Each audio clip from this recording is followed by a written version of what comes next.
So, John, I hate to ask this, but I've got to ask a question at the start of every movie. That's the curse of the podcast. Have you ever walked in on your parents having sex? Oh, no. My parents never had sex. They did used to like playing leapfrog, though. Some films are fine just the way they are. Other films sometimes take it way too far. But really, how bad could it get? Let's go beyond the box set.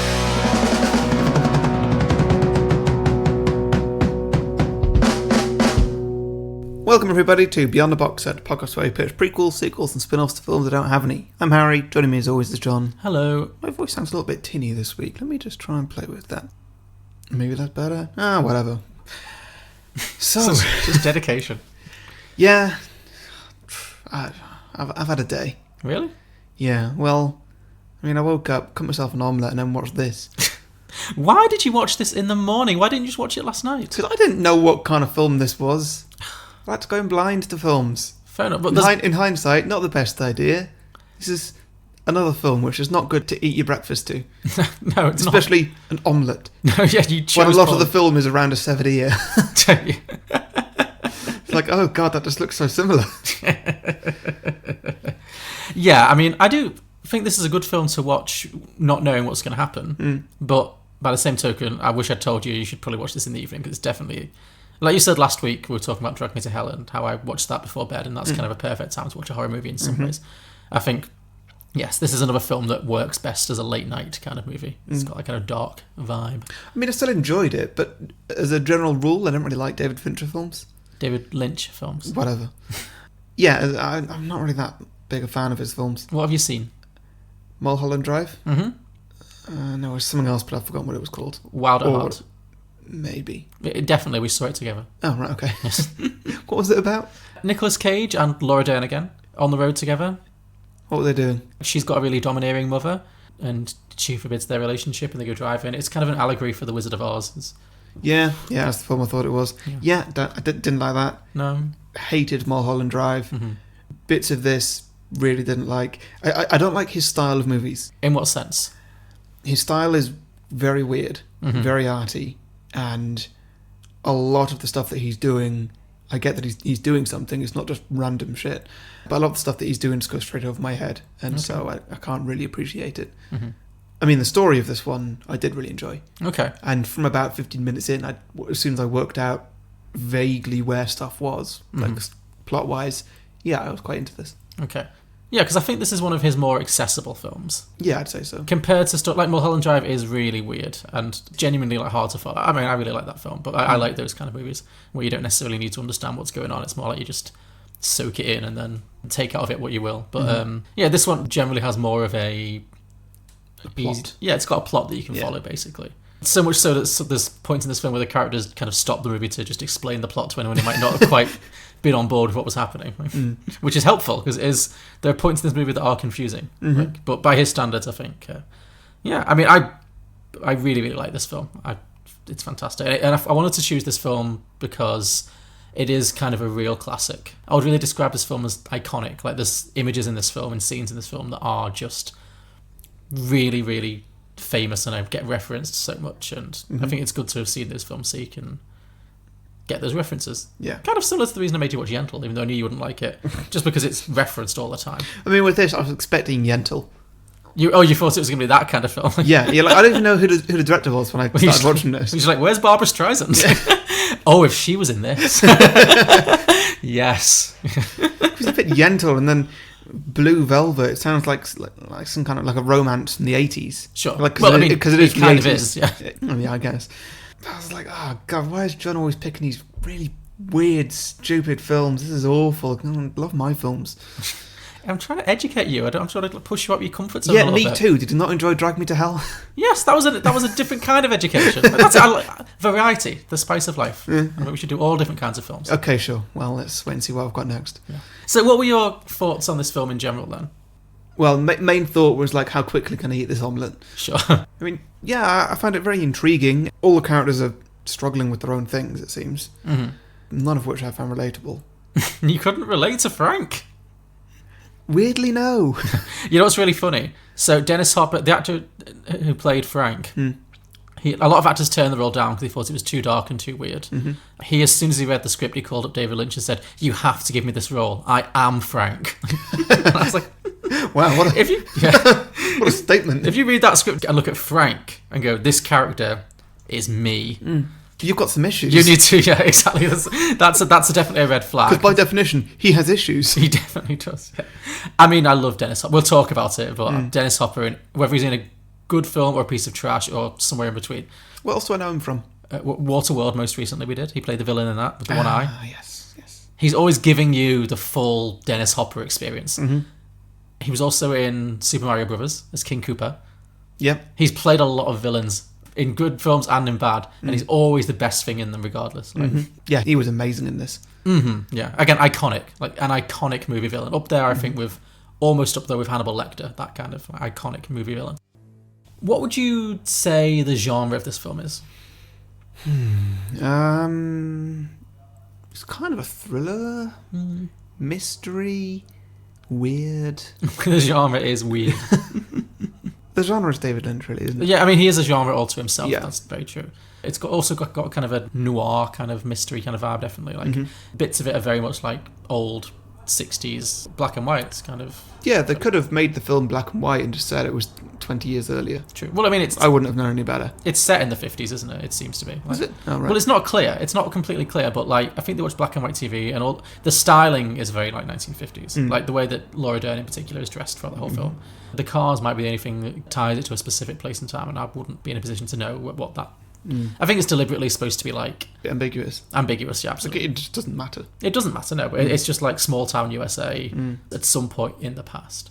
But I really, that's the thing I really like about this film, actually, is that it takes that kind of old Hollywood kind of, picture perfect little suburban town, and then it adds in all this really dark, fucked up shit that you would never see in a film before, like the late 80s, like all the stuff with, all the sexual stuff in the film and all the violence in the film as well. So Yeah. the opening scene kind of sets it really well, because actually the first thing you see on screen at the beginning and the end of the film is a literal velvet curtain. So it's like it's immediately saying this is artifice, it's a play, which I really like. And then it's got the opening shot, which is almost like comedic, like of the white picket fences and slow motion garbage men driving on their trucks and waving happily at nobody, and everyone's all smiles, and it's a sunny day and there's not a cloud in the sky. The old guy's mowing his perfect lawn. It's like a picture-perfect scene. Yeah. And then it immediately undercuts it by the guy having this massive stroke. He falls over. The dog's like licking at the water. And then it kind of pans down under the grass and you see all the bugs underneath. It's, I mean, a little bit heavy-handed. A little bit as metaphor. There's a lot of heavy-handed metaphors and like imagery in this film. But this whole thing of like the real like dark, disgusting, disturbing stuff that's like literally underneath the surface of this kind of picture-perfect town, which is basically what the whole film's about. Yeah. So the main character in the film is Geoffrey, played by Kyle Maclachlan.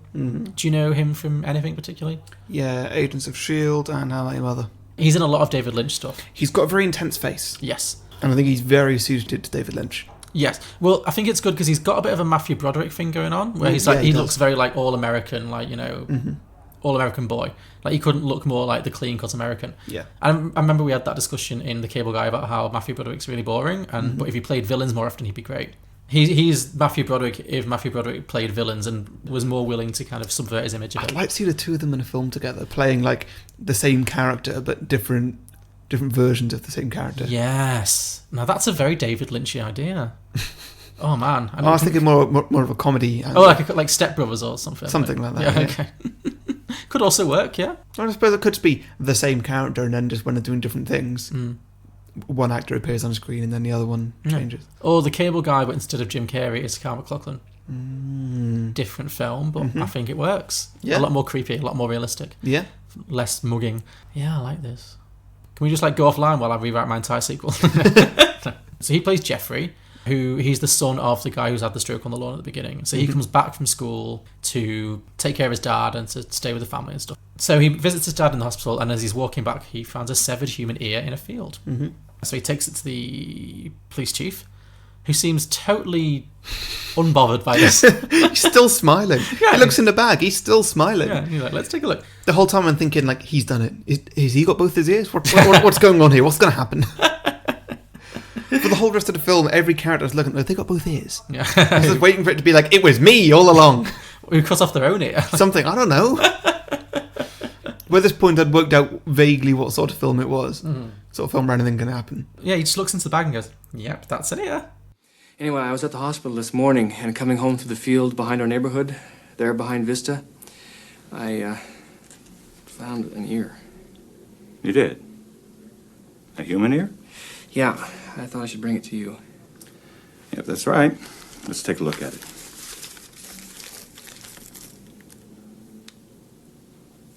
Yes, that's a human ear, all right. Let's take it down to the coroner's office and see what they make of it. So the police chief kind of takes the ear and does his own investigations. But Geoffrey becomes kind of really fixated on it. He's really curious to know what the story is. So he goes back round to the police chief's house later that night to kind of find out more. And the police chief kind of says, sorry, I can't tell you. You know, it's under investigation. Maybe one day when it's all sorted. But you know, thank you for handing it in. Goodbye. Yeah. And so as he's leaving the house, he meets Laura Dern, Sandy, who literally just emerges from the shadows very dramatically. Yeah, she was great in this. So it turns out that she knows about the case because she's overheard her father talking about it.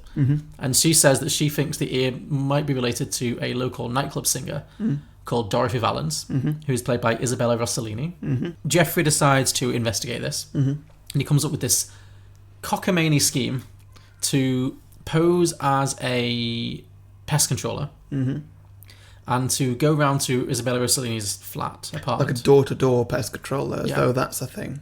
Yeah, so he poses as a pest control officer to get into her apartment, and then he's going to steal a key, and then when he knows that she's working her nightclub gig, he's going to go back and break into her house and snoop around. And then he grabs the keys from under the counter, and I'm like, wait, did he know they were there? How did he know they were there? Because there was no sense that he was looking for the keys. It was as though he knew they were there. And it was so quick as well. I was like, wait, did he just plant something? Or what just happened? Which then also begs the question, is she not going to notice those keys aren't there anymore? No. Again, this is where the movie is just like jumping to get to the point it needs to get to, where how do we get him into the apartment later on? So anyway, he steals her keys. And then he does in fact go back to her apartment later on while she's playing her gig. Now, was this the same apartment? Because it looked like an Entirely different place. Yeah, it did. I noticed that too. Like, so that first scene, it just looked like he walked in and he was just in the kitchen. And then the next one, it was like a sitcom because there were only 3 walls to the apartment. Yeah. Because the camera was always on at the same angle, pretty much. Well, 2 angles, but on the same wall. Lots of cupboards where most apartments would have like a window or something. Bear in mind, there's no windows in this apartment. Oh no, not a one. There was like a small kitchen on one wall, and then there was a sofa with a corridor behind it leading to a bedroom. Yeah. All it needed for the plot, I guess. Like the bare minimum it needed for plot. Yeah. So no windows in that apartment. No, seemingly not. All the cupboards being in the living room, not in the bedroom. Yeah. I can't help but feel like you're focusing on the The wrong wrong details. things. Yeah. I'm very aware of this, and I don't know why I'm doing it. Is it apartment envy?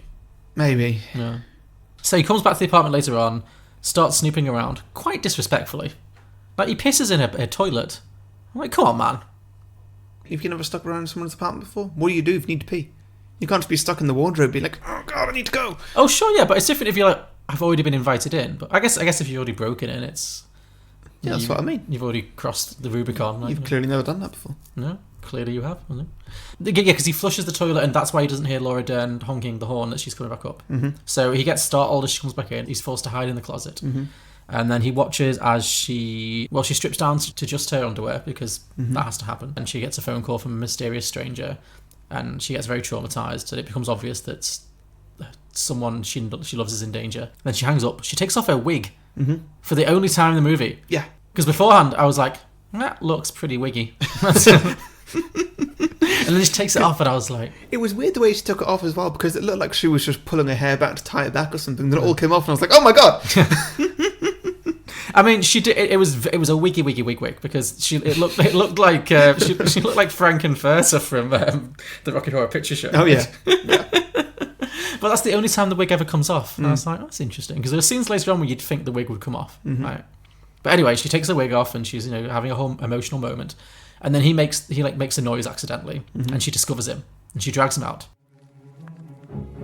Geoffrey Beaumont? What are you doing in my apartment, Geoffrey Beaumont?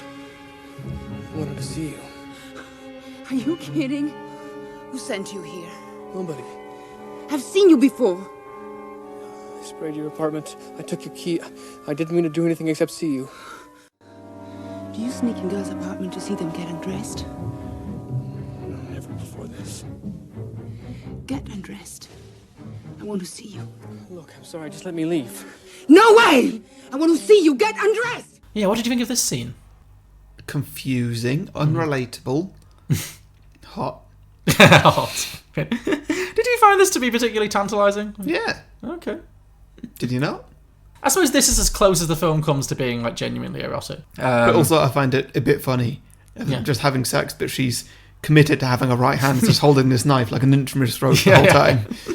You'd think that'd be a little bit off-putting. So yeah, we gather from this that she's got herself some issues. Yeah. First of all, she's very angry, and then she starts seducing him a little bit. But then someone else is coming up, and this is going to be Frank, Dennis Hopper. And so she tells him to hide in the closet again and to not make a noise or he will be killed. So Kyle Maclachlan goes back into the closet again. And then we get probably the most famous scene in the whole film of her basically being beaten and raped by this psycho. Yeah, we talked a little bit about it, but let's talk a little bit about Frank, particularly in this scene. Like, what were your impressions of this? I was just thinking, like, what happened to him?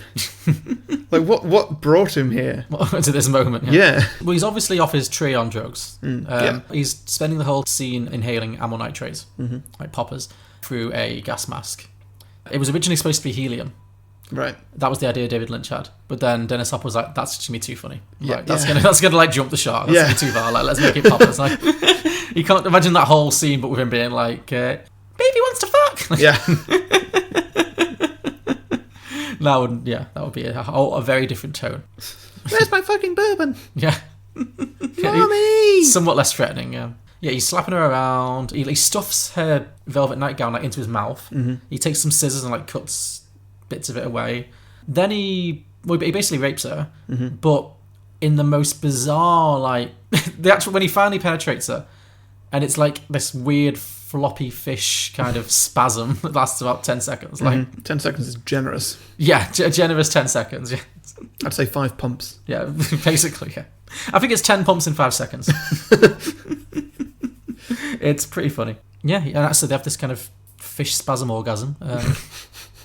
That's a movie title. Yeah, and then we find out what's going on a little bit. Frank has kidnapped her husband and her son and is using them to force her to do all these sexual things for him, basically. And also to force her to kind of cooperate with him and to stay alive and stuff. Because as Kyle Maclachlan says, I think she wants to die. And all the stuff about when she finds Kyle Maclachlan in the closet, why she kind of tries to seduce him, and then she kind of says, hit me, do what you want with me, do anything you want with me. She's clearly very, very distressed, very traumatized, and definitely has masochistic tendencies where being abused is kind of what gets her off. So she's kind of found herself in this very dark, twisted situation. But yeah, he then starts kind of visiting her quite regularly, and then they do strike up a sexual relationship. At the same time, he's also kind of dating Laura Dern. It's an interesting contrast. He's getting deeper and deeper into this kind of dark, sexual, criminal underworld kind of thing. He starts following Frank around and photographing him and kind of following his co-criminals, one of whom is a man in a yellow jacket, who will be important later. The yellow man, I think they call him. So about halfway through the film, he's visiting Dorothy in her apartment, and they're discovered by Frank. Yeah. And Frank takes both of them on a joyride with his gang. So they're driving through town, and they end up at a character called Ben's. Yeah, what did you make of Ben? For most of the time, he was my favourite character, because he was the only character who seemed to be having his own life, doing his own thing. Because, well, everybody else turned up at his house. Yeah. Like, it kind of felt like he was running a bar. I felt like it was a brothel. Okay, yeah. Yeah. I mean, a very specific kind of brothel. But Oh, yeah. A brothel. That was the vibe I was getting. Sure, yeah, no, that makes sense. Yeah. But yeah, he really seemed like the only character who was just his own person, completely independent of anybody else, but everybody else was kind of dependent on someone else. And he was just doing his own thing and didn't care for anybody to be like, fine, Frank, I guess we can have a beer, whatever. Like, I don't care. And I was like, yes, this is exactly the kind of thing that this film needs. I think he was the scariest character in the film. Really? Definitely. More in like an unsettling way. Like, Frank's really scary because he's so unpredictable. You never know what he's going to do in any given scene. And he's got this real kind of petulant, kind of childlike quality to him in a way, because he just has lots of temper tantrums and stuff. And obviously because he's always high as a kite, he's like, there's lots of screaming and like very quick to anger. Yeah. I really like in a film like this when there's like criminals and villains, when you've got your main villains and then you've got another villain who's, the other villains are scared of him. I feel like Frank and all the other villains are scared of Ben, even though Ben doesn't do a lot. I feel like Ben is maybe the scariest character in the film. Really? I would say so, yeah. That was the vibe I got. I feel like he is the Gus Fring of this film. Okay. Yeah, you know what I mean? Like, Yeah, I get he's you. calm, but he will fuck shit up. When he lip syncs the Roy Orbison song, that is the scariest part of the whole film for me. Really? That is. Do you not find that creepy? Well, not massively. I mean, a bit, but It's so unsettling. a bit because he's a creepy guy. Yeah, yeah. But other than that, no, not really. Okay, and the look. I mean, the look is fabulous. Oh, yeah, the look is great. Yeah, because he's wearing like this snakeskin leather jacket kind of thing. And Frank keeps saying, "You're so fucking suave." He's so suave. How does it get to be so suave? Yeah, but he's got like full like Elizabethan like makeup on, like white face paint makeup. David Lynch is very good at creating these characters where something's just a little bit uncanny. And all the women and the fact that you don't quite know what's going on in this brothel.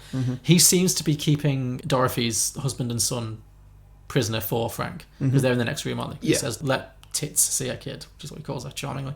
Yes, I really liked him. He's only in it for that one scene, but it's very, very memorable. I think after the baby wants to fuck scene is probably the lip sync is probably the other scene in this film that's like iconically famous. Let's drink up. Here's to your health. Ah, shit, let's drink to something else. Let's drink to fucking.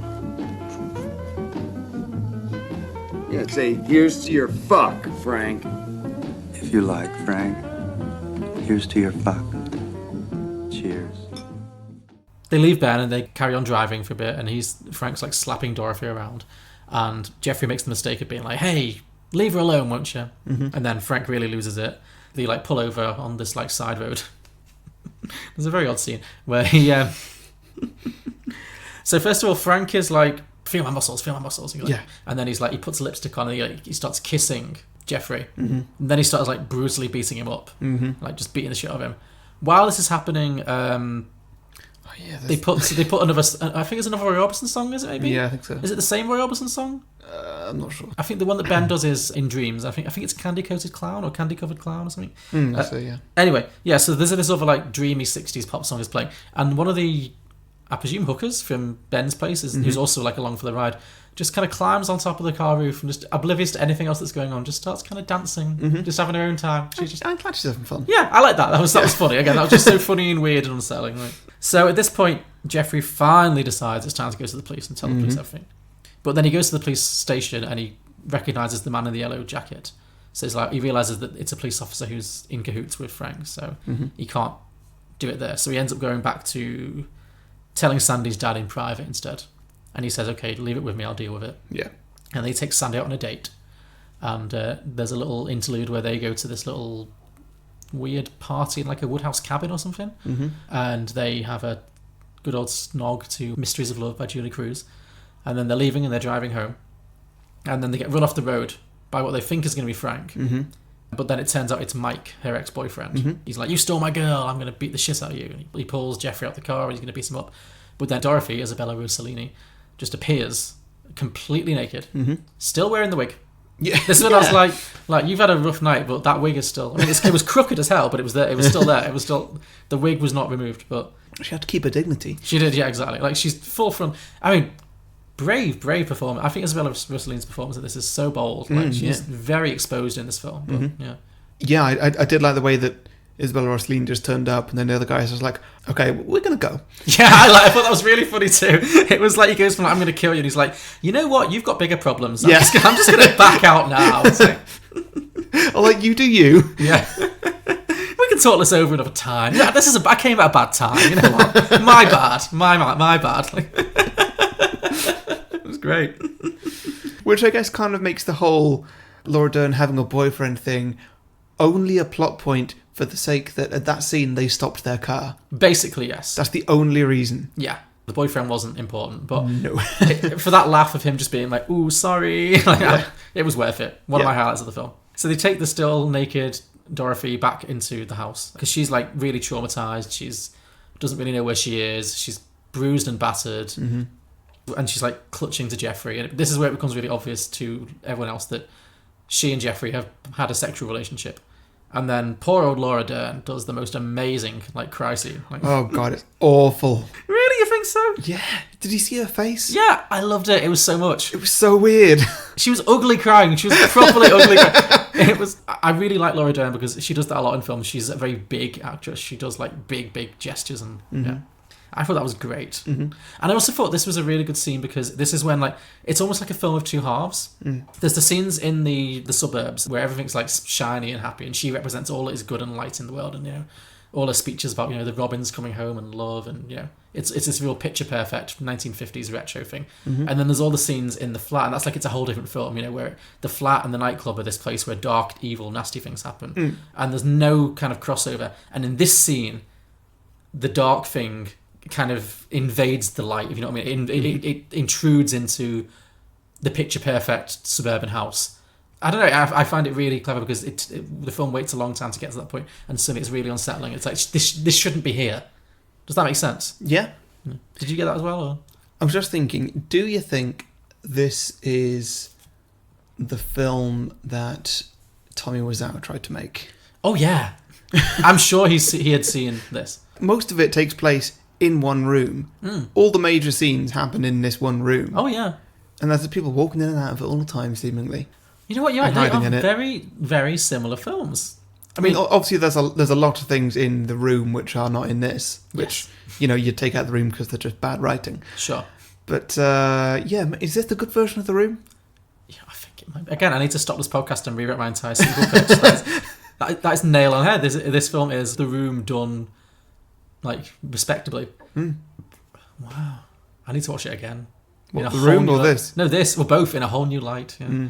They'd be a great double feature. Actually, they would, wouldn't they? What a fabulous! Yeah, we should do that. Which double one first? Feature. Ooh, I don't know. I think chronologically, so Blue Velvet then The Room. Okay. So yeah. Yeah. That makes Waitrose Aldi. Yeah. Yeah, we should do that. That's good. That'd be good.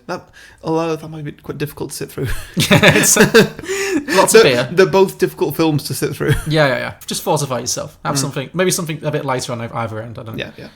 Have them as like the filling of a very bizarre movie sandwich. I don't know. Geoffrey, what's going on here? I'll tell you. Help him. Promise me you'll help him.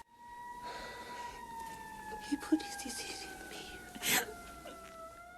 So he races back to Dorothy's flat where he finds this really, again, very disturbing scene where the yellow man, the police officer who's been working with Frank, is kind of stood up, but he's got like a massive head wound. He's either been shot or he's been beaten or something. Is he dead or is he kind of just... Well, I think he's severely brain damaged at that point. Yes. Like his head wound, like you can see his brain. You can see the brain, yeah. So, yeah, I've assumed that he's been shot and it's just sort of taken off the side of his head, essentially. And then also the one-eared guy who is Dorothy's husband. But you thought it was Ben. He just looked very pale. Okay, sure. Well, he's dead. I get it, yeah. Basically, the yellow man and a one-eared corpse, which is we assume to be Dorothy's husband, are also the ear wound still look quite fresh. Well, then what do you think the time frame of this film is, though? I do not know. I think this film takes place over a couple of days. I don't think it's a long journey. Okay, sure. So, but yeah, you're right. It does. Maybe that was the other ear. Maybe he took both off before the end. I don't know. Well, I was wondering if it was a weird David Lynch thing of just like sort of bookending the film, as in like, so you found an ear and you lost an ear. They weren't the same ear. Just ears disappearing everywhere. He tries to escape, but then he sees Frank coming back. So he hides in the closet again, and Frank comes in. There's like a long scene of Frank like looking around the flat for him because he knows he's in there, and there's lots of monologuing and. Because like he's placed the police radio in the back room. He's had a police radio the whole time, hasn't he? That's how he knows where Geoffrey is, and that's how Geoffrey figures out he misdirects him. Yeah, he does something that's very intense because I thought it was the wrong decision. Also, he places the walkie-talkie in the back room and says, "I'm hiding in the back room," and does that. And that's good. And then he goes and gets the gun out of... No, he doesn't get the gun at that point. He should have done. That's what he should have done, yeah. But I don't think that hiding in the closet was necessarily the best thing to do, because he knows that Frank is going to come in and search the whole apartment, sure, and probably have a gun, yeah, and then definitely have a gun when he starts shooting a gun in the back room, just like at the bed or something, we assume. So he goes out, grabs this gun, and then goes back in the closet. And I'm thinking, well, if Frank thinks you're in the closet, he's just going to shoot the closet. He's not going to open the door. Well, thankfully, and like, even if that wasn't the case, that's still a high risk. Oh yeah, very high risk. Just hide somewhere else. Hide like just behind the corner. He walks round. Get him in ahead. Sure. Simple. Oh, he took way too long to shoot him. Yeah, because also, like Frank opened the door. There's a solid 5 seconds before anybody shoots. And they're both pointing guns at each other. And there's not like a standoff or anything. No one wants anything from each other. No. Apart from each other dead. True. He's never taken a life before. I don't know. True, but what about Frank? Oh, yeah, Frank could have killed him. Frank's been shooting for the last minute. True. But anyways, so Geoffrey shoots Frank in the head, literally blows his brains out. It's quite a violent shot. And, thus, happy ending. The film then ends where we get Dorothy gets reunited with her son. We get a scene of them, like, together, like, she's hugging him and stuff. And then Geoffrey's dad recovers. We see him, like, back in the garden, looking well. And Geoffrey and Sandy end up together, it seems. And so we see him, like, waking up in the garden. He's, like, sunbathing. And then there's the great, great, great closing shot of the film where they go into the kitchen. And it's like, look, the robins. And then there's like a tight close-up of this awful-looking like animatronic bird. It's worse than the one in Mary Poppins. And that film came out in, the 30s, was it? The 60s. The 60s? Yeah. Set in the 30s. Set in the 30s, yeah. Maybe. How old do you think Julie Andrews is? Because you know she's still alive. Yeah, that's true. I mean, she's old. She's old, but yeah. Dick Van Dyke is also still alive. Right? He's old? Yeah, but 30s. Not many people who were like acting as adults in the 30s are still alive today. Well, let's see. Say they were in their 20s and the 30s, and what would they be now? They'd be the early hundreds. Yeah, could be possible. It's not impossible. Olivia de Havilland's still alive. Oh, well, there you go. Yeah, she's like the only one. But there it is. So Mary Poppins could be filmed in the 30s. Julie Andrews is not that old though. She's like in her 80s. Yeah, whatever. Anyway, 80s, early hundreds. What's the difference? I mean, at that point, yeah, you're just on bonus time. But whatever. But yeah, what did you think of that ending? I couldn't not notice the fake Robin. It's so fake, but I think it's supposed to, and it's got like a bug in its mouth as well. Yeah. I think it's supposed to be like fakey. Like it adds to that whole kind of ridiculousness of the perfect suburban scenes. Like if it was a real Robin, it'd just be like, oh okay, but because it's really fakey, it's like I wanted it to whistle a song. Yeah. But yeah, it's got the bug in its mouth, and Aunt Beverly, whatever she's called, or Aunt Barbara, kind of goes, "Oh, I could never do that. Eat a bug." You're like, no one's asking you to. It's a Robin. What do you think it eats? And then I think the last line of the film is Laura Dern going, "It's a strange world." That's not a strange thing. No, but I mean, she's just talking generally about the world. You know, I think if there's like a coda for this film, like a poster tagline, "It's a strange world," is pretty much it. Yeah. So, yeah, and thus ends the film. Great. Any final thoughts? It's going to be a long while before I watch this again. Okay, but you're not writing it off. No, not writing it off. Because when we did Spice World, you were like, I can't wait to never watch that film again. Yeah. This one you may watch again, but just not like tomorrow. No. Okay, we're making progress. Look. Yeah, I saw him outside. Maybe robins were here. I don't see how they could do that. I could never eat a bug. It's a strange world, isn't it? So, drinking games? Yeah, sure. Okay. So my first is a regular one of mine sometimes. Drink for product placement. Ooh, I was excited. Because my God, the product placement in this was heavy-handed. I'm guessing I know where you're going with this. So it starts off with, what are you drinking there? Oh, it's Heineken. Oh, that's nice. So what are you drinking? Oh, I'm drinking Bud. King of beers. Yeah. That was an entire scene. Oh, yeah. Nothing else. Nothing else. Yeah. One of my drinking games is drink whenever anyone has a strong opinion about a beer brand. So, yeah. There's even a point where Kyle Maclachlan's peeing and he goes, Heineken. They really got their money back. Although, not entirely positively, because I think there's a scene where Frank says, "What are you drinking?" And then Kyle Maclachlan says, "Heineken." And he goes, "Fuck Heineken." So... Yeah. Yeah, and they're all like, "You're Blue Label" or something else. Although, to be fair, that being said, even though that's not necessarily a positive statement about Heineken, I think if you are looking at the character of Frank, you're not looking like, I want to drink what he's drinking. Yeah. So I think if him not liking Heineken isn't necessarily a problem for Heineken. So, Man, I like Heineken. You like Heineken? Well, I never really had Heineken before. You never had Heineken before? My dad drinks Bud. King of beers. Heineken. What kind of beer do you like? Heineken? Fuck that shit! Okay, drink for the word fuck. Yep, that would be a productive one. I had drink for heavy-handed symbolism. There's a lot of strong symbolism in this movie. Go on. Well, there's the Blue Velvet Curtain, which is like, it's a play, it's not real. And then there's where it pans from the lawn down to the bugs crawling under the lawn. There's quite a few scenes where every time Kyle Maclachlan goes a little bit darker, like when he punches Isabella Rosellini or hits her, you see literal flames on screen. Well, I think that we've got the same drinking game here, but you've done it in a complimentary way, and I have not. Okay, what's so your I've said drink for unnecessary sound effects and arty shots. Oh, sure, yeah. Because there's the sound of like very, very strong, scary wind that sounds like people screaming with the shot of a candle slowly being blown out. Yeah. Lots of that. Yeah. I think before you even meet Laura Dern's character, you see there's like a tight close-up of a picture of her, and then like it zooms outwards from that picture. So yeah, that's a style that he has, definitely. And yeah, the score as well is definitely like quite full on. Like the whole film has this kind of weird like light beat jazz kind of vibe running through the whole thing. It's like some of it does, yeah, and that's weird. Yeah, but then when it's not doing that, it'll be like it's like it'll be very like full on and like its own character. Like it's telling you how to feel. So yeah, drink for Blue Velvet. Okay. Both. Well, so on screen and said out loud. On screen, in terms of like visuals of Blue Velvet, but also whenever the song is played, it happens a lot. Isabella Rossellini's character is a nightclub singer. We see multiple occasions of Kyle Maclachlan visiting her at the nightclub or watching her perform. Yeah. Is that the only song she ever sings? Yeah. Seems to be. I hope it's a long one because like I'd be bored. It's not. It's like a 2-minute song. It's like a 1950s songs are really short. Yeah, like what's her set? I don't know. Like you think people would be like mix it up, bitch? Like, yeah. I would really love to see like as an extended scene where she finishes that song and everyone claps and claps and claps, and then she kind of just goes, "Well, you make me want to shout with my hands up and shout," or like, "Does he love me? I want to know." Like that in itself would be pretty hilarious. So yes, that would. But yeah, it seems like she has built an entire nightclub act around just singing the same song every night on stage. Ladies and gentlemen, the Blue Lady, Miss Dorothy Valens.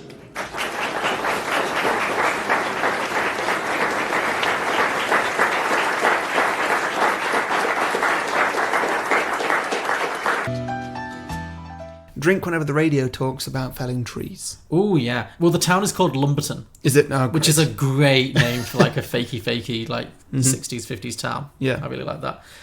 Yeah, I had that for radio jingles too, just for the radio jingles as well. Or any sounds like a radio DJ or announcer like sounding really cheesy. It's like, how much wood could a woodchuck chuck? Yeah. Find out after the break. Lost, never in the prize, Lumberton, USA. It's a sunny, woodsy day in Lumberton, so get those chainsaws out. This is the mighty WOOD, the musical voice of Lumberton. At the sound of the falling tree, it's 9:30. There's a whole lot of wood waiting out there, so let's get going.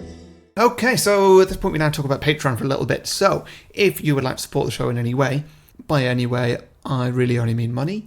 I hope that's all right. If you'd like to donate as much or as little as you like, $2, $15,000, anything in between, then go to patreon.com/beyondtheboxset. And for no matter how much you donate, you get every bonus thing we do, which includes a bonus show called Beyond the Box Set, where each week we review a film that's in a cinema right now. And what else do we do? Once a month, we will also do a 30-second advert slot for you, which could be for anything. Could be your own podcast, could be your own business, could be somebody else's podcast or business, you know, something you like. Could be a TV show you like. Like, maybe this week I might want to advertise Glow. Okay. Glow is a really good TV show. It's on Netflix, made by the same people as Orange is the New Black. Would really highly recommend it. They've just released season 2. I've just finished it. It's really good fun. Really lovable characters. I know you've not watched it all the way through. I don't know why. See, I'm halfway through season 1, and like everybody loves it, and I feel like I'm a crazy person because I really like Alison Brie. I think she's delightful. I think a lot of the other characters are, you know, well acted and are delightful. It's just, is it me or is it just every episode I'm just watching people rehearse? That is the plot of the first season, yeah. Yeah, but it's just like I'm just watching people rehearsing for a sport I don't have any interest in, and it's just kind of like, when is something going to happen? See, normally when we advertise for our patrons, I do the advertising, not John. Sure. Well, I'm not advertising for this exact reason. I'm taking a negative one. No, I really want to like it because it has so many good elements. I'm just like, I'm bored. Do something. Something needs to happen in this show. I've been watching you for 8 episodes, just rehearsing. Stuff happens. I don't remember what happens in season 1. I'll give you a hint. Nothing. Nothing happens. In episode 1, Alison Brie and Betty Gilpin fall out. Episode 8, they still don't like each other. We get it. Oh, that's the plot of the whole series. Yeah. Season 2, the end of season 2, they're still pretty much at that. For God's sake, just fucking resolve it. Oh no, they don't, but it gets better. It's good drama. It's like a soap opera, but a good one. I like a soap opera, but they're not doing it. They're just not talking to each other. There's no like cattiness, or it's just like... Oh, they talk to each other a lot in season 2. Okay. I'm sure it gets better, but I'm just waiting for something to happen. Mm-hmm. Oh, you've got a lot ahead of you. Once a month, we'll have a Patreon guest on the show, and they can choose the film that we will cover. So if you have a film you'd like to hear us talk about and make sequels for on the box set, just let us know, and we will do it for you. And if you would like to be on as a guest, we will happily have you, as long as you have Skype or are willing to travel and have recording equipment so we can make it sound good. We would very much like to have you on the show. Also, if there's a film that you like that is not suitable for Beyond the Box Set because it already has sequels or it's part of a franchise, or you just think it wouldn't really work on the main show but you'd like to hear our thoughts on it, let us know and we'll record it as a bonus feature for our bonus show Beyond the Box Set, where we review films and other things. So all that and more being, we've started a new Facebook group recently for all our patron supporters to kind of come together, say hi to each other, and get a little bit of a sort of behind the scenes on the show with our upcoming plans and stuff. Indeed. So yes, all that is available at patreon.com/beyondtheboxset. Yes. Hey Drew, what are you doing Wednesdays? Wednesdays? You know, specifically on Wednesdays, I watch movies. Oh, I like to talk about movies. You want to talk about them? Talk about them? Why don't we record talking about them? Oh my gosh, like a podcast. Definitely like a podcast. And we could have the reels and the feels, but what would we call it? How about the Real Feels Podcast? I love it. We can talk about the best parts of the movies, the worst parts of the movies, our favorite lines. Every other Wednesday? On like Podbean and iTunes? I'll see you there. All right, it will be the realest. The feelest. Okay, so some sequels. Yes. You're first this week, I believe. Mm-hmm. I know you've come well prepared, so I'm excited to hear this. Well, you're probably going to help me in the second half of this idea. Sure. So, do you remember the ants from the film Antz? Oh, the animated film from like 1999. That's the one. Isn't Jennifer Lopez in that? Yeah, she is actually. Yeah, so you did know who she was then? No. Okay. She's a minor voice actor in a film I saw a while back. Okay, so Antz with yes, a Z. this one is called Blue Velvet and Ant's Perspective. It's still spelled with a Z. I'm intrigued, okay. We'll see where this goes. I have genuinely no idea. I like the idea though. Okay, so for unknown reasons and by unknown means, they have... Always a promising start. Well, it's in keeping with this film. True. I mean, I could go through every tiny little detail of how... Yeah. So they are no longer in Central Park. Okay. And they are now in some small town somewhere else in America for... Oh, the ants from the film Antz, you mean? Yeah. Okay, sure. So it's going to be all the same characters. So we're getting Woody Allen back. We're getting Sylvester Stallone and J-Lo. You know, that couple that's gone down in history. Okay. It was Sylvester Stallone? Yeah, it was. Wow, that's a very of its time choice. Yep. As is Woody Allen at this point, but sure. Go on. Oh, yeah. So they're building a new colony. So Sylvester Stallone, it's been such a long time. Sylvester Stallone and Jennifer Lopez were a couple in that film. Yeah. And what was Woody Allen's character? He was a sort of adventure-y nerd sort of thing. Like a best friend? Yeah. He was Sylvester Stallone's best friend. Okay. And J-Lo's co-worker. And so him and Sly, they swapped places. But Sylvester Stallone was like, he was a soldier. Okay. And Woody Allen was a worker. I see, okay. So Woody Allen was like digging into a new cave or something, whatever. While Sylvester Stallone was going out and fighting other colonies. Sure. Like termites or something. Uh-huh. And they swapped places for a day just to see what would happen. And the army went out to battle. Everyone died apart from Woody Allen. Meanwhile, Sylvester Stallone gets with J-Lo. Okay. Guess if this is DreamWorks or Disney. This is definitely DreamWorks. I remember distinctly because obviously this is like the knockoff of A Bug's Life, right? It was the same year. Why did this film of all films crop into your head for this? Well, there's a lot of bugs. Okay. And I was thinking, let's just go somewhere completely different because I clearly can't do anything with the plot of this film that I just don't understand. Okay. So I'm just going to do someone else and tie it in loosely. Okay. So is it? Are there any other characters from Antz that we need to reintroduce, or is it just Woody Allen, Sylvester Stallone, and J-Lo? Just these three, really. Okay, sure. Thought I'd keep it fairly simple for a film that's not that well known. So, plot twist, Antz took place in the mid-80s. When did this take place? The mid-80s. Oh, no, the mid-50s, sorry, the 50s, yeah. I mean, it was shot in the 80s, but set in the 50s, I guess. mean, do you know when Antz took place? I can't remember if there are any humans in it. There's one human who steps on him, but there's no sort of like product placement on his shoes or anything. So. Okay, sure. Yeah, if you can make it work. Sure. I mean, you've got quite a blank check at this point because my memory of Antz is very dim. Good, that's what I was going for. You were hoping, yes. I can do anything. Yeah, I remember that. Is that the film where the two wasps and the female wasp gets killed? Mm-hmm. Okay, that's the only scene I really remember. Mm-hmm. Okay, continue. Cool. You've ruined our Antz episode, our forthcoming episode on the movie Antz. Or maybe that'll be a Blue Velvet tie-in. Just it gets real kinky. I mean, yeah, maybe. Yeah. Okay, so they're building a colony in this new place that they've moved to. Sure. And every ant has to put in as much effort as they can to build the colony as fast as they can so they can hide from the local bullies. Okay. The local bullies are going to be a pack of beetles known as the lumberjackers. Oh, I see. Lumbertown jackers. Mm-hmm. Nice. Okay, good. Yeah, everybody, including all the soldiers, they're all working double shifts to dig enough space for them all to hide in. And so Z, which is Woody Allen's character, the main character, along with Weaver, who is Sylvester Stallone. I think I might use actors' names, though. Yeah, it's probably for the best, yeah. So they're working on making the structure of the entrance. Oh, and also, whatever her name is, J-Lo. Azteca. Her name was Azteca? Yeah. Wow. She was not a main character. She was in this, but... Yeah. Well, I mean, her star was very much still on the rise in 1999, you know. Yeah. So yeah, those three, amongst others, are working on making the main entrance a bit stronger, so if any beetles walk on it, they don't fall into it and discover the colony. Okay. One thing leads to another, and because Z is probably checking out some girl somewhere, that's what his character was like. That's the Stallone character, right? No, that's Woody Allen. So because Woody Allen was checking out some girl. How old were these girls? I don't know. Were they related to him directly by any chance? He strikes the wrong wall. Allegedly. He strikes the wrong wall with his axe, and the whole entrance comes tumbling down, blocking the entrance to the cave. Okay. So they manage to climb out, and they're surrounded by all the ants that were outside, and they're all just looking quite angrily at these three. Mm-hmm. It's like, wow, you've broken the entrance. Like, how are we going to get in there now? We've got to take us ages to dig out of this. Mm-hmm. And then the ground starts to rumble. Okay. And someone shouts, "It's the Beatles!" Not the band. Not the famous 60s beat pop band, no. I've been spelling it the wrong way throughout most of this. Sure. Yeah, and so everybody runs away in one direction, and Z's like, wait a minute, if they're all going in that direction, we should go in this direction, so they don't lynch us. Don't know why lynch is on my mind. How dark was Antz? Lynching? Well, I'm crossing it over with this. Oh, sure, yeah. So, you know, Woody Allen takes Sylvester Stallone and J-Lo, and they run in a different direction to everybody else. Okay. Partly to get away from everybody else, but partly because Woody Allen's a bit hungry, and he can smell something with a meaty smell. Sure.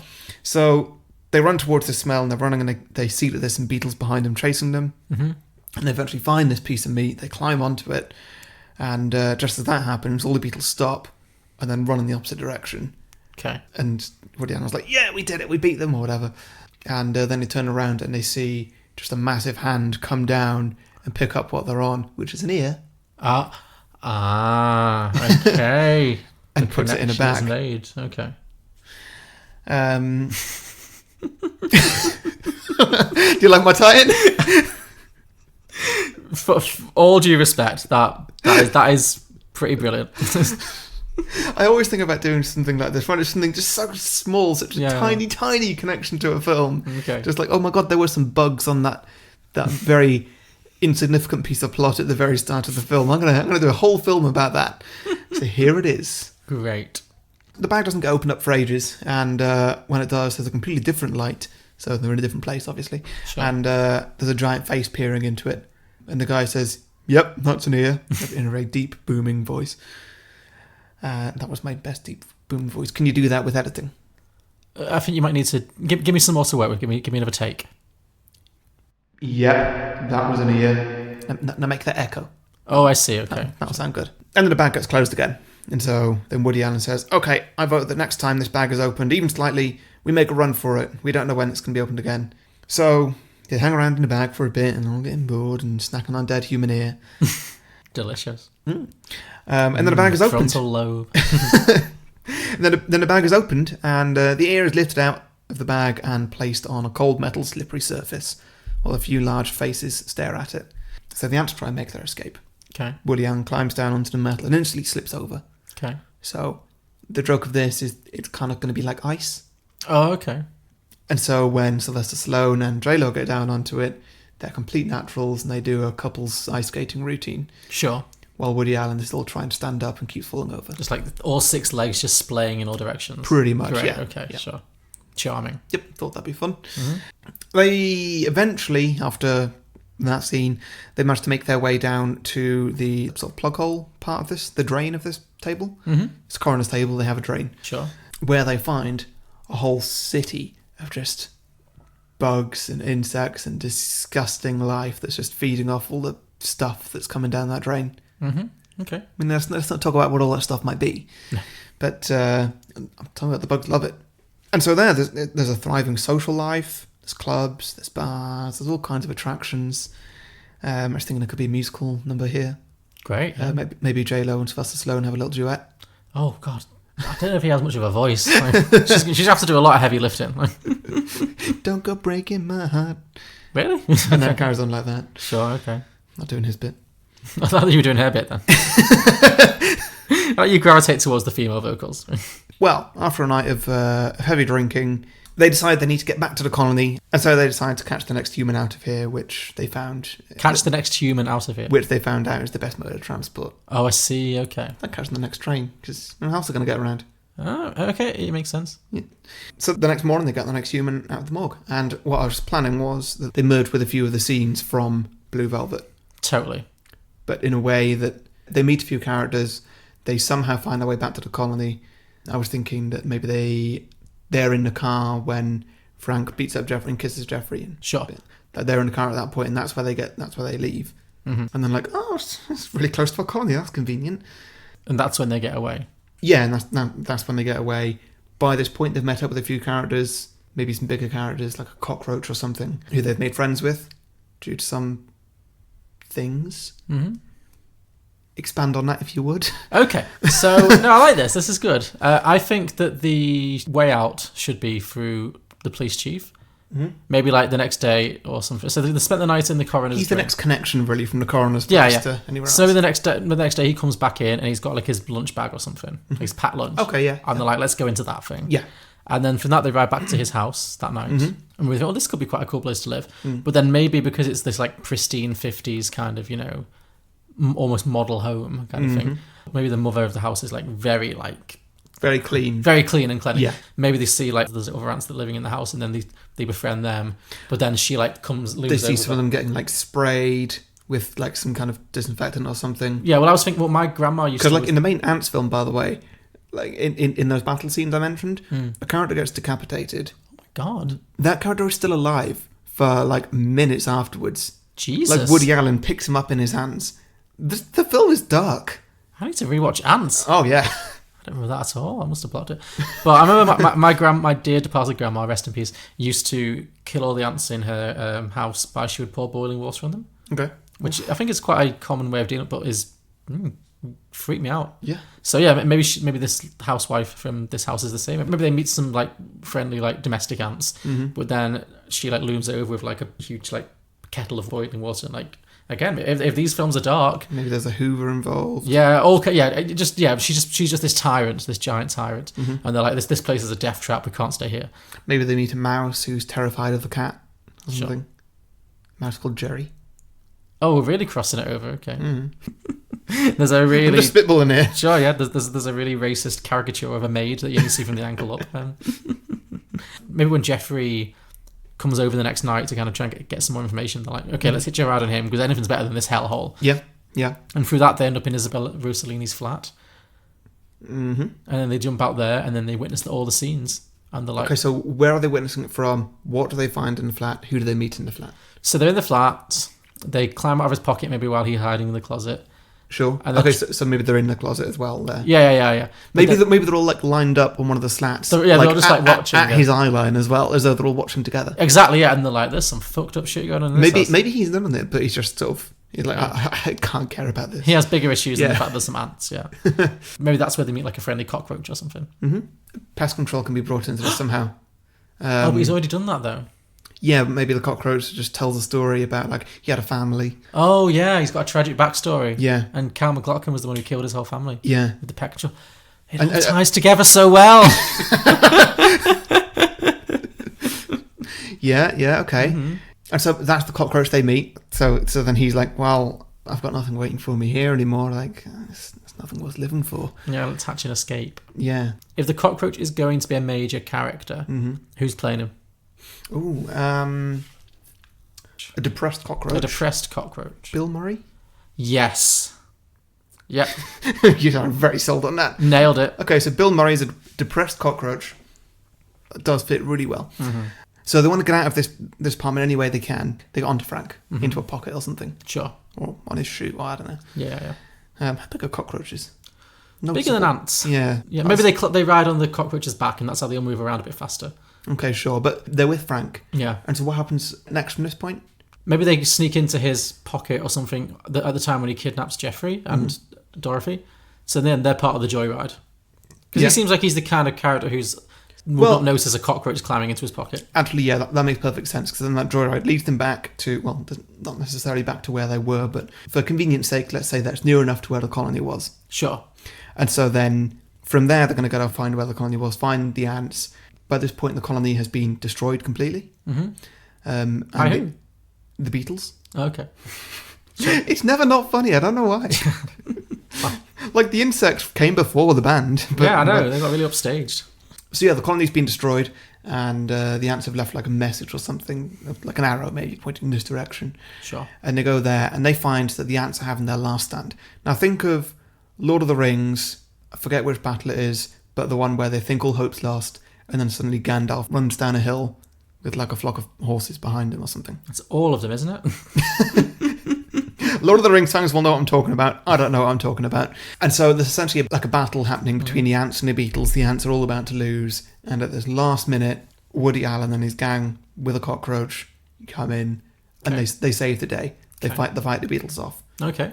The Beatles all run away, and the film closes as a robin swoops down and grabs one of the Beatles in its mouth. Oh, I see. Okay, it does all come flies together. off and then becomes the closing shot of the first movie.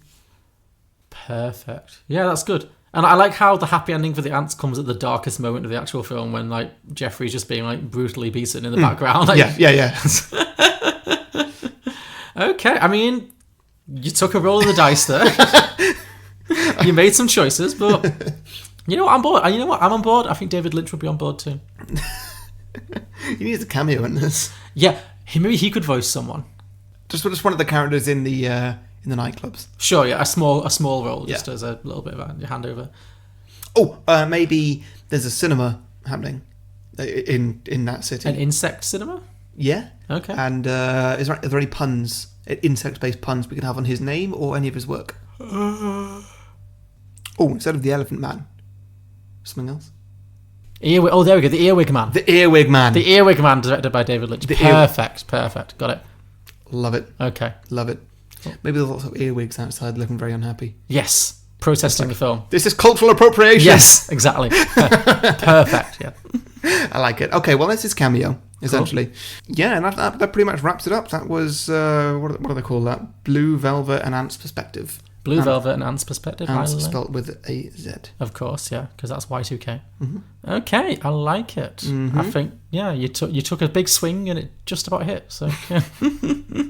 Risky. Yes, could have gone either way, but I think it did. Yeah. Okay, very good. I'll try to match that in some way if I possibly can. Good luck. I've done a few small ideas this week, and we'll see where they go. Okay. Maybe nowhere. We'll see. First of all, now, I'm aware we've done this a lot recently. Mm-hmm. I'm aware that we've been down the Breaking Bad route quite a few times. It's becoming a bit of a crutch. Have we done it a few times? I know it was last week, but... Yeah. As I feel like it's verging on Truman Show territory. Okay. If you do it twice in a week, then it is, technically. Although you didn't do it last week, so I guess not. Yeah. That being said, okay. So, I did think that might... I'd love it if you'd done that whole thing, and so I'm not going to do Breaking Bad. No. So my first idea is a prequel TV series called Better Call Ben. Okay, well, that's not Breaking Bad. No, but it's in that universe. Yeah. Because, I mean, one of the things about this film is that all of the characters are so memorable and interesting that you could really do a prequel about pretty much any one of them. Yeah. And certainly Ben is a character that I found particularly interesting. That's the Dean Stockwell character. It's a prequel based on the relationship between him and Frank. And, like, what's their story? Like, how do they become friends, co-workers, etc.? It's going to focus on Ben. He's going to be the main character as this kind of weird, gender-ambiguous kind of villain, maybe he starts not a villain, but maybe he gets more villainous, I don't know. Obviously Frank's going to be part of it. You can bring in Isabella Rosellini while she's still with her husband, because her husband is a drug dealer in the film, so he is kind of a criminal. So, those two as kind of a power couple in the crime world or something. Maybe she's always been a bit fucked up in the head. Wait, sorry, Isabella Rosellini and her husband? Her husband in the original film is a petty drug dealer. Yeah. Oh, wait a minute, sorry, I was thinking of a sequel. Of course not. No, this is a prequel. Yep. So. But that is mentioned in the film, that she was married to a drug dealer, and that's how he got mixed up in their world. Okay. It's going to bring in the Yellow Man. How does he... he's going to be the corrupt police officer. We're going to find out what the hell's going on with all those old prostitutes in Ben's brothel, like how he sets that whole business up. That's going to be a big part of it. I like the idea that it might start with Frank as a very mild-mannered kind of character as well. So is this going to explain what happened to him? Yeah, it's going to be like the rise of Ben and the fall of Frank, basically. Okay, yeah, I like it. Yeah, I think that could be good. So wait, at this point is Ben off the rails a bit?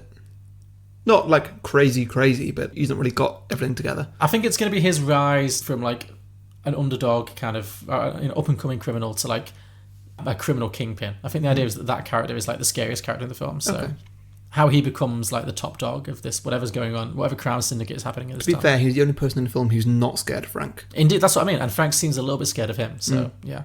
I like that. And I like the idea that they've had like a complicated history. Maybe they've had like a bit of a relationship in the past. You never know. Yeah. So yeah, I think that could be good. Who would you? I mean, they're going to be younger. So who would play like a young Ben and a young Frank? Do you think in this kind of TV show?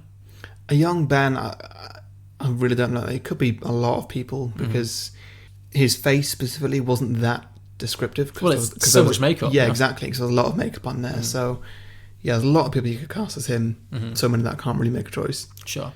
A young Dennis Hopper is a tough choice, though. That is a tough choice. Who comes into films these days who's a bit younger than that and like chews all of the scenery in a good way, not in a James Corden way, in a really good way? See, my go-to is Neil Patrick Harris, but he's just too flamboyant. I think he'd be a good Ben. He would be a good Ben. He'd be a great Ben. Yeah. What's the age difference you reckon between these two? In between Ben and Frank? Or? Yeah, about the same? Or? I feel like they're about the same age. Yeah. Okay. Well, actually, Neil Patrick Harris he's got quite a wide age range that you can play. Sure, as we've seen in Lemony Snicket. Yeah. Well, I mean, like, he could pass for much younger than he actually is, I think. How old is he? I think he's in his 40s. I wouldn't buy him as a 20-something, but... I buy him as, like, late 20s as a push. So that's a good push with flattering lighting, for sure. I mean, look at Better Call Saul guy, what's his name? Bob Odenkirk. Yeah, when he's playing like a young 20-something in that show. That is... It's not... particularly some of the convincing. Worst. Yeah. Okay. Based purely on physical resemblance, because I've just googled Dennis Hopper young. Me too. Couldn't find anything. You've not watched Mad Men yet, have you? No. There's an actor called Vincent Carfacia who plays Pete Campbell in Mad Men. I think he would work. I will take your word for it. Sure. In the interest of moving along. Yeah. Very cool. Okay, so yeah, and that's basically it. I think it's just like a prequel of their kind of, how they come to like become the drug kingpins of this pretty little town and all of the adventures they have along the way. And it maybe ends like the final season is like runs parallel to the film because it's more Ben's story than Frank's story.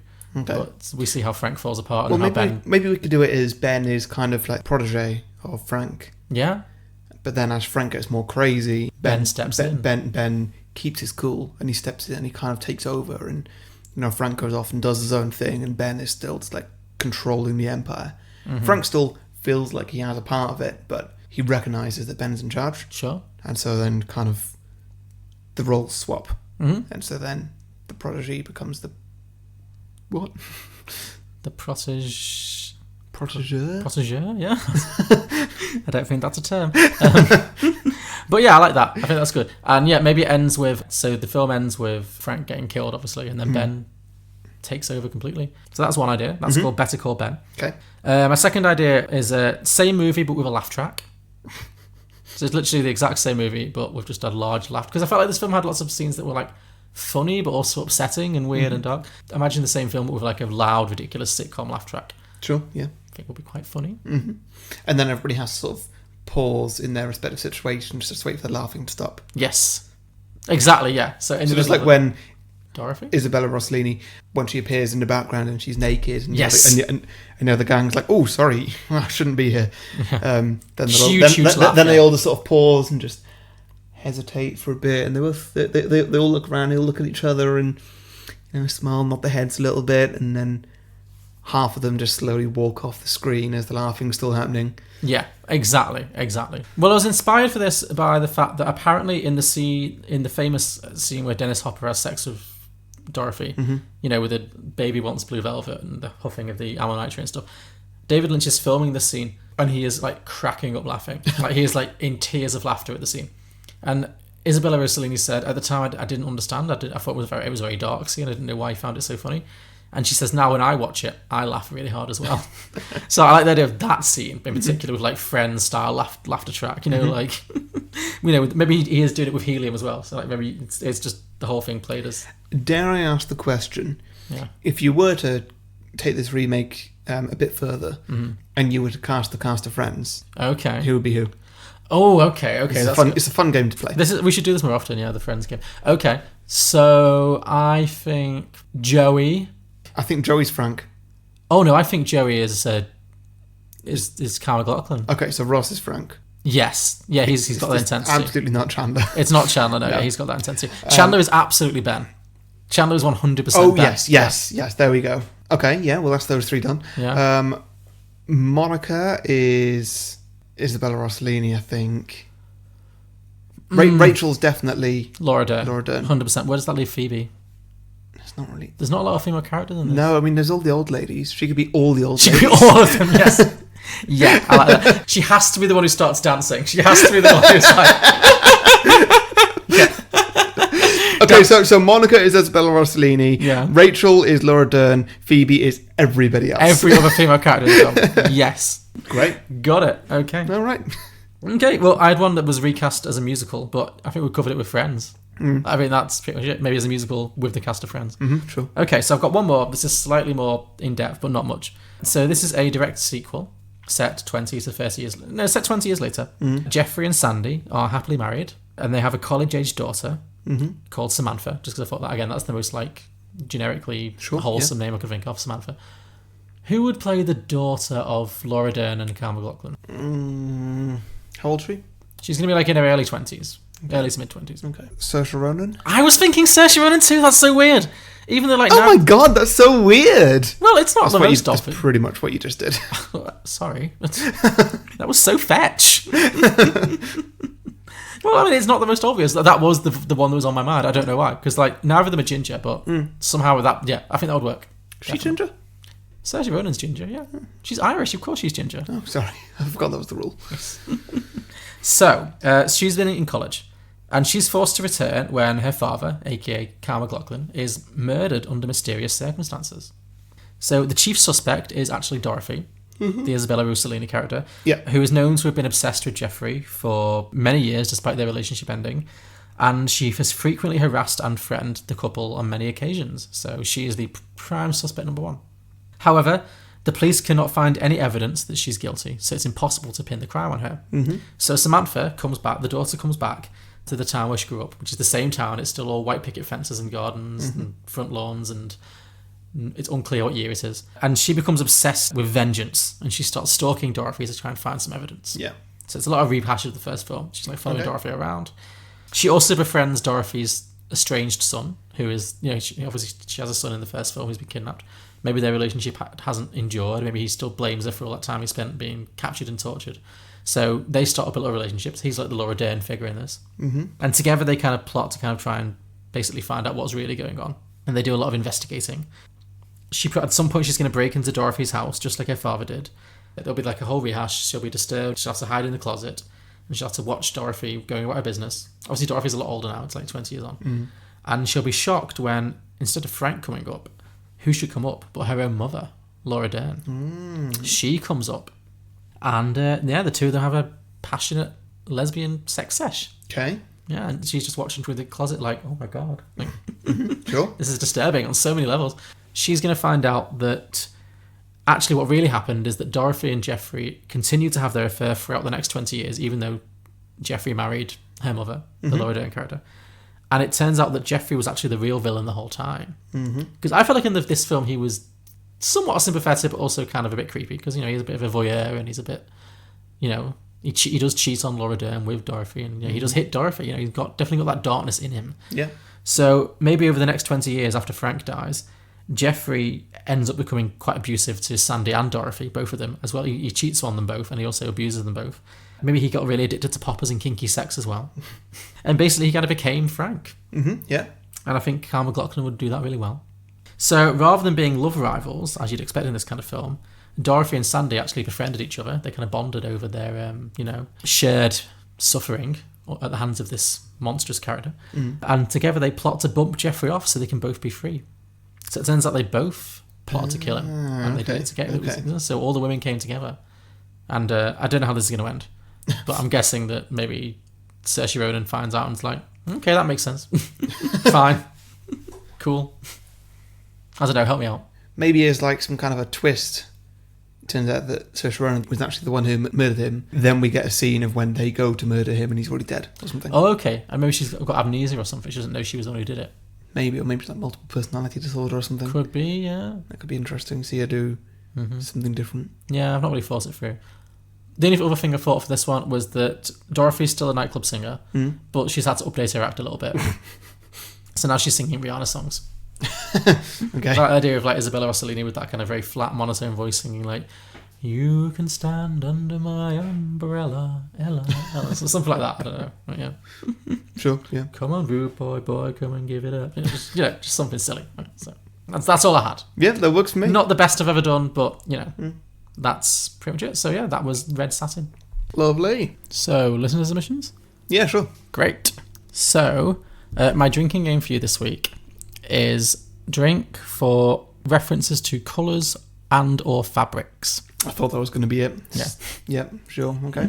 You ready? Yep. Okay.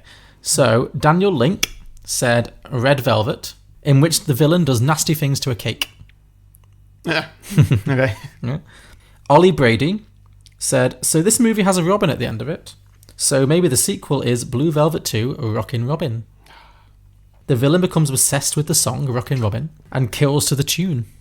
Oh man, don't kill to music. That's the worst thing to do to music. How so? It ruined the music. Ruins the song. At one Aussie Nerd, says Cecil Hops, says Red Silk. It's a double. It's definitely a double. Mike Carey. You alright? I'm going to start slurring my words soon. Went early at the end. Mike Carey says National Blue Velvet. To recover from the trauma of the first film, Geoffrey moves to England, has a daughter, and buys her a horse. Okay. Yeah, National Velvet. I think it's a horse racing film. Oh, right, okay. Cool. Dennis Fanning said Blue Velvet 2, Black Velvet, if you please. Like the if you please. Yeah. You know that song, right? Joel Backer said Blue Hawaii, David Lynch Goes Tropical. Sure. Brian Hunt says 50 Shades Bluer. Joe Herman says Boo Velvet, Frank is a ghost now. So Frank is a ghost, see? Yeah, Boo Velvet. You sound more like a sheep than a ghost there. Really? Yeah. Boo Velvet. No, you're still doing the sheep thing. Boo Velvet. I think you're missing the difference between a sheep and a ghost. Ghosts have that kind of bleaty thing. No, it's smoother with a ghost. Boo Velvet. Yeah, but higher pitched. Boo Velvet. That's not quite what I meant, but alright. Let's move on. Give me your best Boo Velvet then. No. Oh, come on. No, I don't want it now. Come on. No. We're not continuing until I've said you do a Boo Velvet. Boo Velvet. That was really half-arsed. Yeah, that's the kind of ghost I'd be. A half-arsed ghost. Yeah. I cannot be arsed with this. You know, I can't even be bothered to die. Too lazy to die. That's the kind of ghost you'd be. That's me. Okay, this is very you, actually, this next one. Rosalind Van Diers said, Blue Velveeta, the warmest cheese. Yep, sure. This is my personal favourite. Stephen Jones said Clue Velvet, a whodunit mystery. Ah, okay, yeah. Neil Thursco says a spin-off with Ben just called One Suave Motherfucker. Yep. Yeah, that'd be good. I'd watch that. Yeah. Francesco Benincasa said green porno. Mm-hmm. Green porno. Blue Velvet, green porno, yeah. Sure. I guess got a drink for that. Glenn Fleischman said Blue Velvet 2, Here Today, Gone Tomorrow. And Connor Crehan said I'm Blue Dabba Dee Dabba Die Velvet, a Europop movie. Why on earth did I not see that coming? Oh, God. Imagine if that was a song she sang in the club every night. Ladies and gentlemen, the Blue Lady. I'm Blue Dabba Dee Dabba Die. Great. And then imagining her as like one of the Blue Man trio. Yes. As well. She blew herself, yes. Blokebusters, who once again complained that they have not had time to watch this movie. Mm-hmm. We've only given you 32 years, guys, so, you know. You know what, guys? I feel your pain. There's not enough time. There's never enough time. Yeah. You should have watched it at breakfast. Nevertheless, so their idea is Red Velvet, again. So, a surreal film about one man's obsession with feeding his nightly conquests red velvet cake. And it ends with one of them going the way of Mr. Creosote from... have you seen that Monty Python sketch? No. Where the guy eats so much that he just explodes. No. Sounds great. Yeah. I'll look it up. Classic comedy, yeah. And finally, Cinema Recall, at cinema_recall, Black Denim. Oh, fucking hell, that's a double drink. It's a double drink. It's the last one, though, so then you're okay. You can do the rest at your own pace. Well, it's a good way to neck a beer before the end of a podcast, though. So. Indeed, yeah. The things Harry does for you, dear listeners. Pardon me. That's staying in the cup. Black Denim. After Geoffrey and Sandy get married, things look good for a while. That is until Dorothy turns up at their home with claims that she has another stalker. Not sure how it ends, but there's a guy with Mayor McCheesehead singing Toxic by Britney Spears in it. So, oh my God. Yeah. Sounds suitably surreal. So yeah, those are our listener submissions for Blue Velvet. If you have any sequel ideas for Blue Velvet or any films we've done in the past, let us know. We are Beyond the Box Set. You can find us at beyondtheboxset.com. Our podcast is available on all good podcasting platforms, including iTunes, Stitcher, Spotify, Google Play, Google Podcasts, you name it, we should be on it. You can also reach out to us on social media, on Facebook, Twitter, and Instagram. Just search Beyond the Box Set or at Beyond the Box Set for Twitter. We're also on Patreon. Just go to patreon.com/Beyond the Box Set, and we have merchandise available on TeePublic. And if you like the show, give us a review. Just give us a 5-star or even a 4-star. We'd prefer a 5-star review, and it will really help us out to find new listeners. Don't give us a 4-star. No, Harry's not here for a 4-star. No. 5 stars only. No, my ego can't take that. The slightest criticism and he will wither away like the Wicked Witch of the West. And if you really enjoy the show, even more than 5 stars, then tell someone. Yeah, spread the word. Yeah, get new people listening. It all helps. Every little helps. I think that's all the plug in. So next week, Harry, what's happening? Next week, I've arranged a guest for us. Sure. So I started a job recently at a pub. Not sure if you can tell by the way I'm speaking. And one of my co-workers there, a man called Kit Shepherd, wants to do a film called May, which is a horror film apparently, from 2002, one that I've not heard of. I had never heard of this. Yeah, and so obviously neither of us have ever seen it. We have no idea what it is. It could be a Drag Me to Hell situation. It could be whatever this was, a Blue Velvet situation. It could be a The Room situation. Could be a The Room situation. Kit says that it's not well regarded, but he likes it. It's his favourite film, and he loves it for some reason. So I'm intrigued to see what that is, and to see what our reactions are to this film. Yeah, we're going in blind, people. Yep. Tune in to find out. Yeah. If any of you have seen it, then you know that yeah, because we hope the listener submissions aren't a total bust for next week. The listener submissions are all going to be different months, aren't they? Probably, yeah. It's gonna be well, that's the drinking game. June, July, August. So just prepare yourself now. Yeah. Oh well. Can you do better? Let us know. Rise to the occasion. Yeah. Right. Cool. All right. Well, tune in same time next week, same place, same time. Thank you very much. Bye, guys. Bye.